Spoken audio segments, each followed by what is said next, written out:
On a constaté en Bretagne que durant l'été, les prairies commençaient à fatiguer, puisque à partir de 25 degrés, souvent le RGA ne pousse plus. Et les éleveurs sont en manque de fourrage sur la période estivale. Les intercultures ont justement l'objectif de produire du fourrage sur cette période de juillet-août. D'où l'idée d'implanter un fourrage au 15 mai et d'avoir 50-60 jours après un fourrage disponible aux animaux.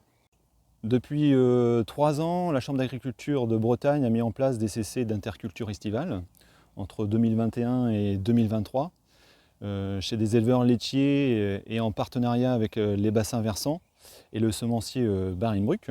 7 à 8 hectares ont été implantés tous les ans pour répondre aux besoins des éleveurs face au changement climatique.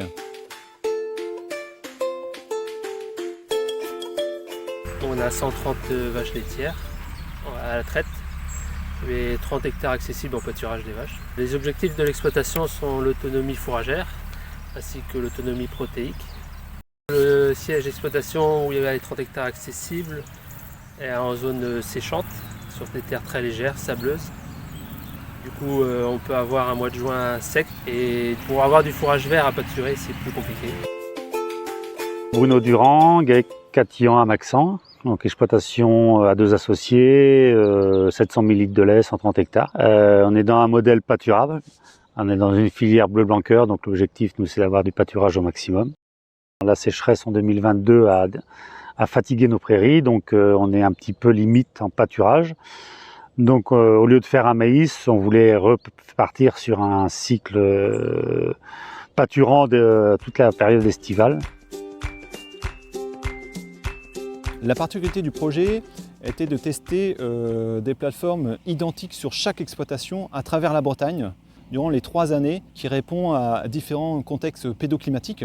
L'idée c'était d'avoir des résultats fiables et reproductibles sur la Bretagne pour que les éleveurs puissent mettre sur leur exploitation ce type d'interculture estivale.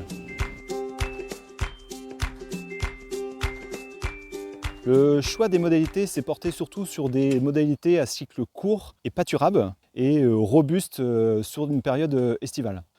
Toujours dans l'idée de répondre aux besoins des éleveurs sur des parcelles accessibles, on s'est orienté sur une modalité témoin RGI Trèfle Alexandrie et 5 autres modalités. RGI colza, connue sur l'ensemble de la Bretagne, mais aussi des modalités type teff grasse ou chicorée qui présentent un intérêt de produire en été. On a voulu savoir si ces modalités-là avaient les capacités à répondre à l'exigence des éleveurs bretons de produire un fourrage en été en compensation des prairies qui peinent à pousser sur la période estivale. Complété à ça, on a mis des modalités type avoine pour voir si ces modalités-là avaient aussi des capacités à répondre sur l'été.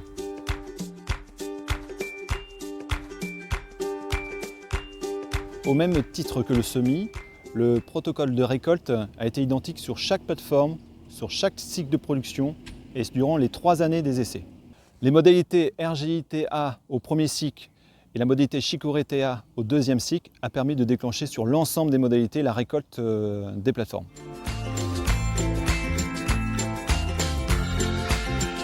Le semis était fait juste après une période pluvieuse et avec de fortes conditions séchantes à suivre. On a dû avoir un bon mois de sec par derrière, sans flotte. Et sur des terres légères, c'est très impactant pour la qualité du semis. Et malgré tout, ça s'est bien défendu. Du coup, les modalités les plus couvrantes, les plus agressives sont le colza fourragé, le chicorée et le teff grasse aussi. Plus tardivement, mais il a bien couvert. Ouais, les modalités ont été pâturées avec des génisses de 14 mois. Bon, c'était une découverte pour elle. Et du coup, au niveau appétence, elles aiment bien la chicorée. Trèfle d'Alexandrie en complément.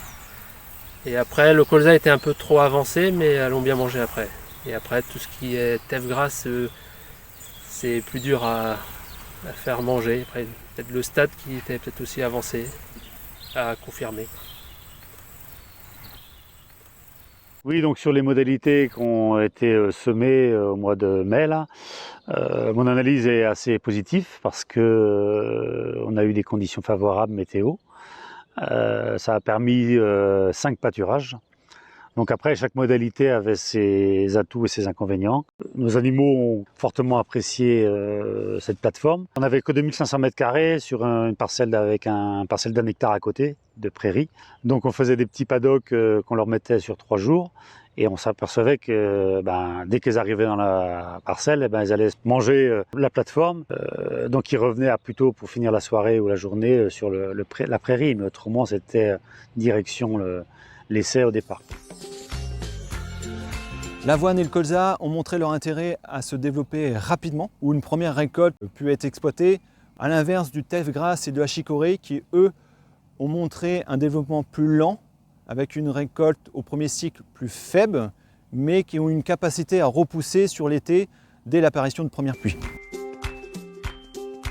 En moyenne, sur 100 jours de développement et 2 cycles de récolte, nous avons obtenu 4,3 tonnes de matière sèche par hectare sur chaque modalité.